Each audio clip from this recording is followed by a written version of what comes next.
Teresa Giudice blames producers for House of Villains' epic fail. Real Housewives star Teresa Giudice wanted to bond with her House of Villains co-stars, but her efforts were a massive flop. She put the blame on the producers. Keep reading to find out what happened. Teresa Giudice names biggest Bravo villain. Teresa Giudice was a guest on Bravo's Watch What Happens Live on September 17. She was asked to name the network's villains. Teresa didn't hold back as she rattled off the names of several housewives. She tapped RHOA alum Kenya Moore, RHO Bay's Lisa Rinna, the Real Housewives of Potomac alum Candiace Dillard Bassett, and the Real Housewives of Salt Lake City star Monica Garcia as villains. But she reserved the top spot for another Bravo celebrity outside the Housewives franchise.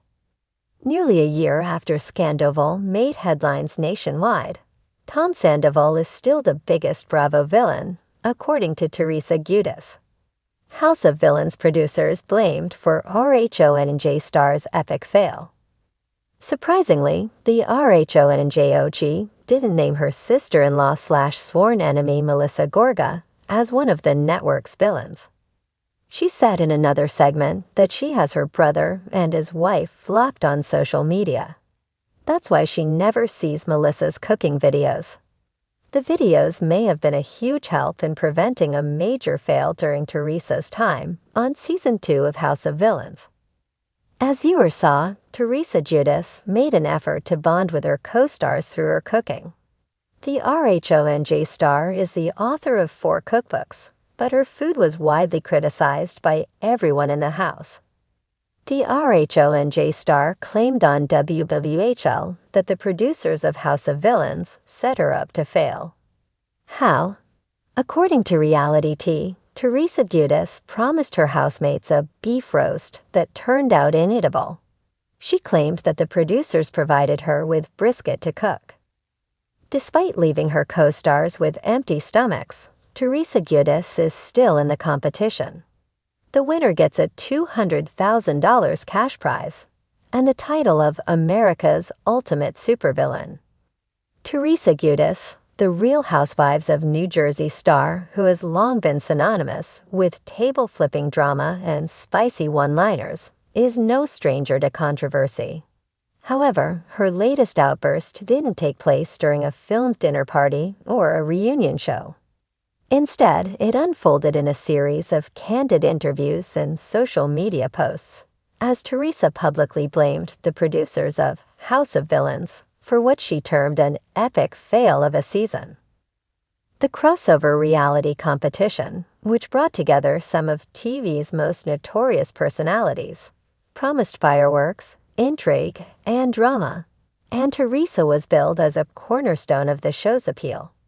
Fans expected her signature brand of unfiltered honesty and fiery confrontations.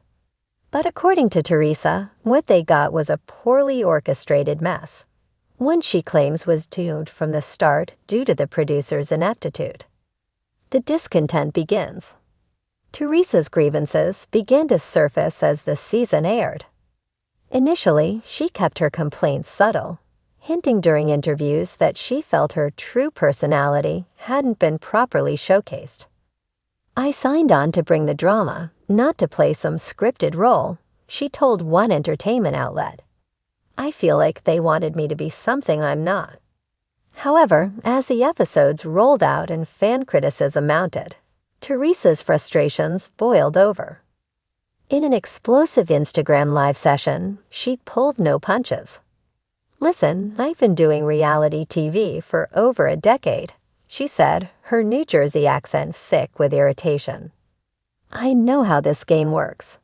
But this wasn't a game. It was a disaster. The producers didn't know what they were doing. They edited me to look like a sidekick when everyone knows I'm the star." Blaming the format. One of Teresa's primary complaints centered on the show's format. House of Villains attempted to blend elements of competition, alliances, and personal drama. But according to Teresa, the hybrid approach left the cast confused and the audience disengaged. One minute they wanted us to do physical challenges, like some kind of Survivor knockoff, she said in an interview with a Bravo fan podcast. The next minute, they're telling us to have deep emotional conversations. I'm sorry, but nobody wants to see villains hugging it out. They want drama. They want betrayal. The producers didn't understand that. Teresa's critiques didn't stop there. She argued that the challenges themselves were poorly designed and often unfairly tilted in favor of certain contestants. It's like they were trying to make me look bad, she claimed. I'm not saying it was rigged, but let's just say some people were clearly the producers' favorites. Casting controversy. Another sore spot for Teresa was the cast lineup. While House of Villains featured a mix of infamous reality stars, Teresa felt the selection leaned too heavily on obscure names that failed to resonate with audiences. Half of those people, I didn't even know who they were, she said during an appearance on Watch What Happens Live. If you're going to call it House of Villains, bring in the real villains. Where's Omarosa? Where's Spencer Pratt? Don't put me in a house with people who had a viral moment for 5 seconds 10 years ago. Teresa's comments sparked a social media firestorm, with fans debating whether she had a point or was simply deflecting blame. Some agreed that the cast lacked the star power needed to sustain interest, while others accused Teresa of being out of touch and dismissive of her fellow contestants. Behind-the-scenes drama. Sources close to production painted a different picture. According to insiders, Teresa was difficult to work with from day one. She came in with this diva attitude, expecting everyone to cater to her, said one anonymous crew member. When things didn't go her way, she would complain nonstop. She wanted the show to revolve around her, and when it didn't, she turned on everyone, including the producers. Other cast members reportedly echoed these sentiments. One unnamed co-star described Teresa as volatile and impossible to please. She'd blow up over the smallest things, they claimed. If her makeup artist wasn't available, if the lighting wasn't right, if someone got more airtime than her, she'd lose it.